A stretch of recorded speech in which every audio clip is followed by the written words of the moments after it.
On voit que dans les vins bio, on peut ajouter 180 produits différents, jusqu'à 180 produits, dont des levures. Ça sert à quoi ces levures et pourquoi vous n'en mettez pas? Alors nous, comme on travaille les sols, que l'âge des vignes est assez raisonnable, peu de rendement, on peut se permettre, oui, de ne pas avoir à acheter des levures avec un goût à la mode. Nous, on va se servir le vin va se servir de ces levures et il fera le goût qu'il veut lui. Nous, on ne décide pas d'un goût. Les levures, c'est le goût c'est sur le raisin, il y a du terroir, il y a un climat, il y a de la pluie, il y a du soleil, il y a de la poussière, il y a plein de choses et on finit par avoir un goût naturellement. C'est le goût de la vigne, quoi. C'est le goût du terroir.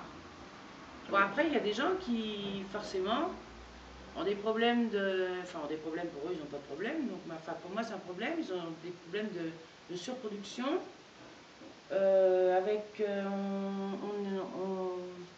On évase des appellations, on agrandit. Donc, il y a forcément des lieux où les vieux n'avaient pas mis de vigne.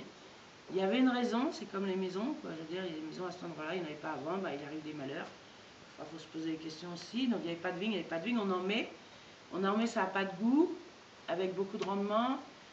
Il n'y a pas de solution, donc déjà ça a du mal à mûrir, donc forcément chaptaliser, le rajout de sucre. Les levures, parce que ça n'a pas de goût, donc autant mettre un goût que les gens aiment, donc on va prendre celui à la mode.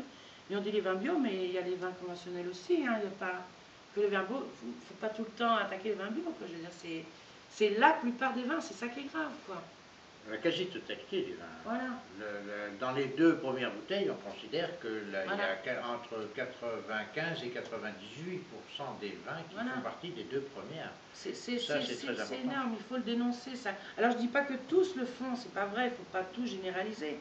Mais il faut savoir que pour moi, un bio qui travaille ses sols, qui respecte la nature, qui respecte beaucoup de choses, pourquoi on lui autoriserait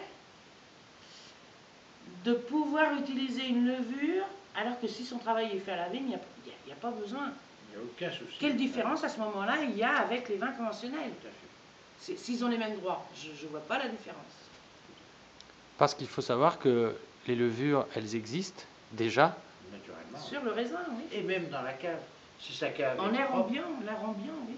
Si sa cave est propre d'une année sur l'autre, il peut avoir ces levures qui se sont mises en position sporigène, qui sont sporigènes, et qui se renouvellent à chaque vendange.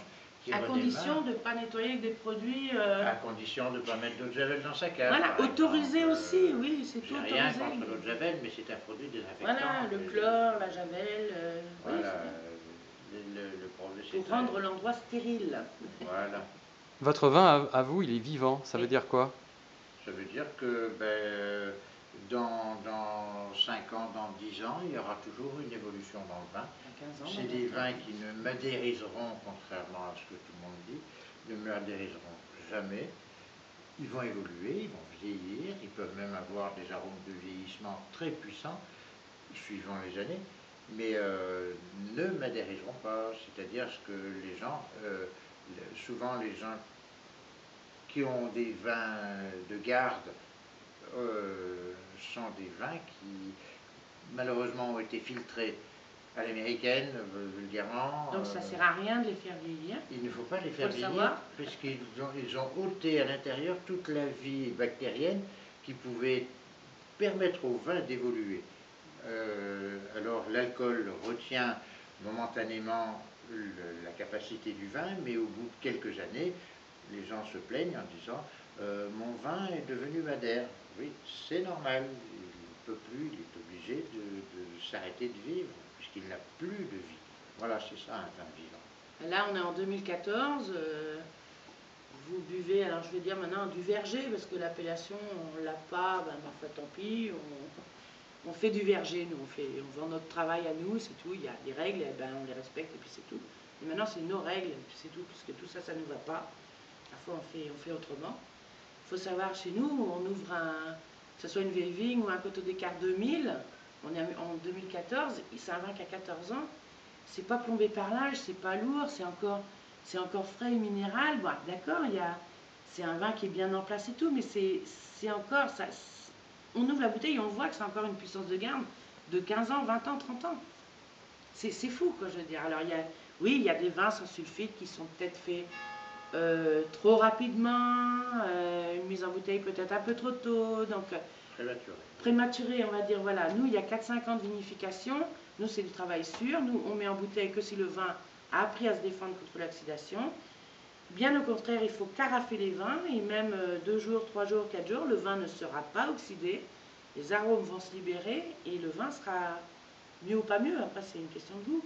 Mais non, il ne sera pas oxydé. Tout le monde ne fait pas des vins sans sulfite. Ce n'est pas égal à du vinaigre ou à des vins oxydés, c'est faux. Enfin, pour moi, c'est faux.